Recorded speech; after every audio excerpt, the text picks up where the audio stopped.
Dana had laid something out last week, which was what he would like to see happen with the 155-pound division, which is as follows. Essentially, semifinal matches for both of these guys. Khabib versus Tony on one side. Makes sense. Versus Conor versus Poirier. So Conor Poirier Part 2 in a semifinal on the other side, if you will. I like that, and I get that. I think if your goal is to get Conor back in there, I think if your goal is to give Poirier the shot that he so rightfully deserves, and whether he can slide in for a title, and when you got Ferguson sitting out and you got Khabib with the strap, it seems as though the best thing you could give a very deserving Dustin Poirier is a mega fight. If it's not for the belt, it's still against the guy. So it seems as though if all of those pieces came together, that would really make a lot of sense and also give something to look forward to. I like the term semifinal, even though I'm the one using it and nobody else. But I like that. People get that. You know, people understand. I think that's a good storyline. I think it's a sellable feature. Hey, I need to watch this fight. There's no title on the line, but something very special is going to happen tonight. The guy is going to move into the finals. But I also think that it's important that we preserve that. I have seen over time where there is a number one contenders match. Somebody wins that fight, believes he's the number one contender. Somebody slides in a week later, looks a little better, has a little more steam, and all of a sudden he is the number one contender. That's promotion. That's the nature of the business, but I do think it would be a very nice place and maybe even special if you could do that close. Back-to-back, same night, same week, same month at the very least. Have that face-off, but make it very clear that it is the winner of this match versus the winner of this match. And I think as Khabib moves forward, you know, Khabib has this hearing coming up. He and Conor were both set to be in front of Nevada next week for their hearings. Same day. They were scheduled for the same day. How would you like to see that drama? Get those two in the room together. How would you like to see that drama? But at any rate, Conor has moved for a continuance and has been granted that, which is simply to say that he will not have to show up next week. He can go and get another date. But Khabib is supposed to go in next week. And regardless of what he's saying, I'm not going to go, I'm not going to show up. Either way, they're going to make their decision. I think it would behoove him very much to show them respect and show up, and I will predict for you that he will do just that. But either way, they are going to make their decision on Khabib.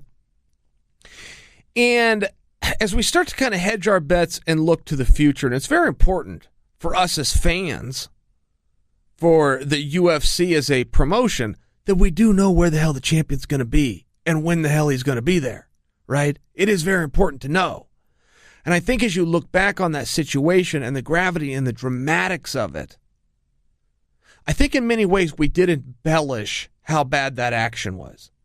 I think in many ways, as you put a little time behind this, Khabib's very funny line of, why you still talk about this? In some ways has now become true. Why are we still talking about this? He jumped over the cage. The whole thing lasted well less than a minute. Everybody left fine. There was some action and some drama. Totally inappropriate. For sure, there's going to be a hearing. For sure, there's going to be discipline. Please don't mistake my words. But now that there has been a little bit of time, in many ways it did appear worse than it was. Didn't it? Here, let me give you guys another scenario. Let's say that same exact action happened, but it was on the undercard.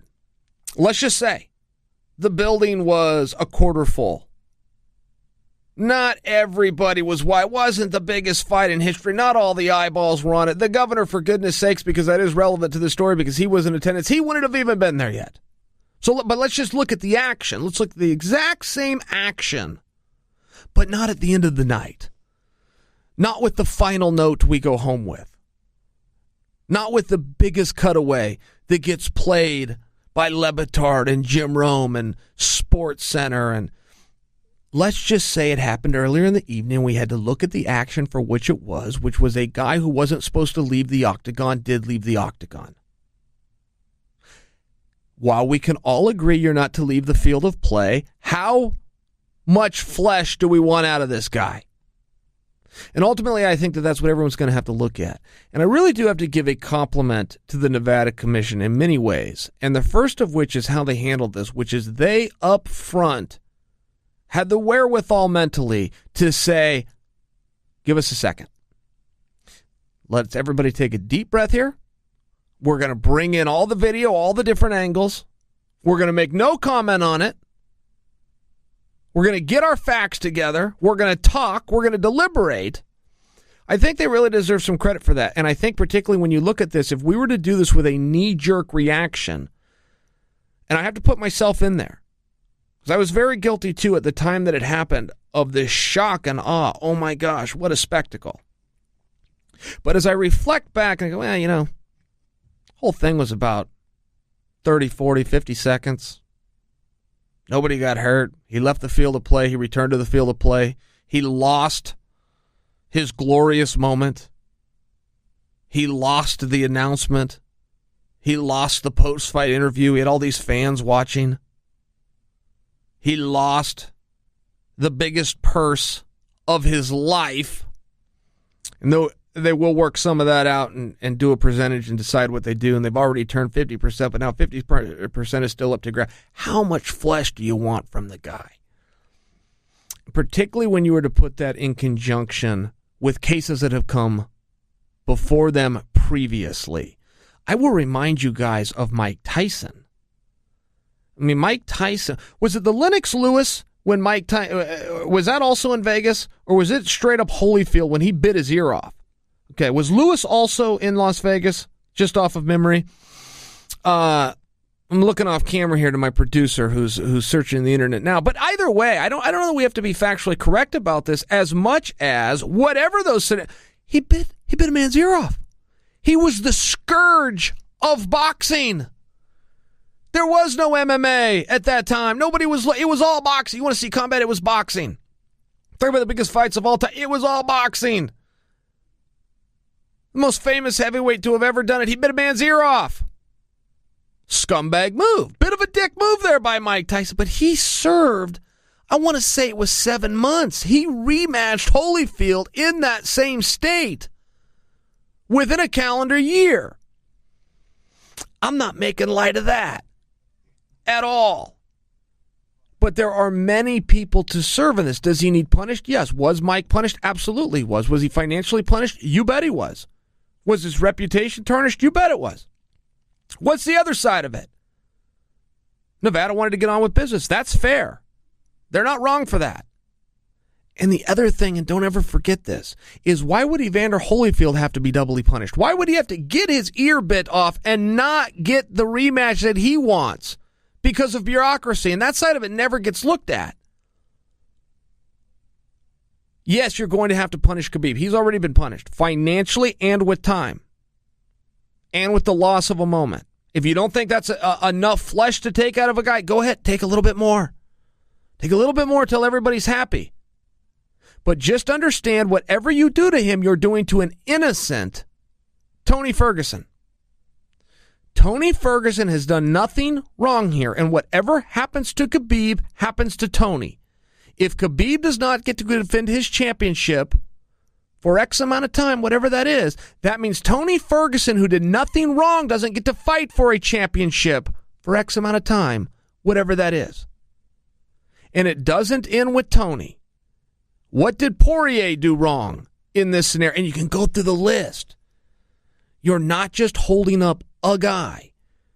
You're holding up a division and a lot of innocent people and a lot of other people. And all of those things need to be taken into consideration. I will just share with you, I really believe that Nevada will do that.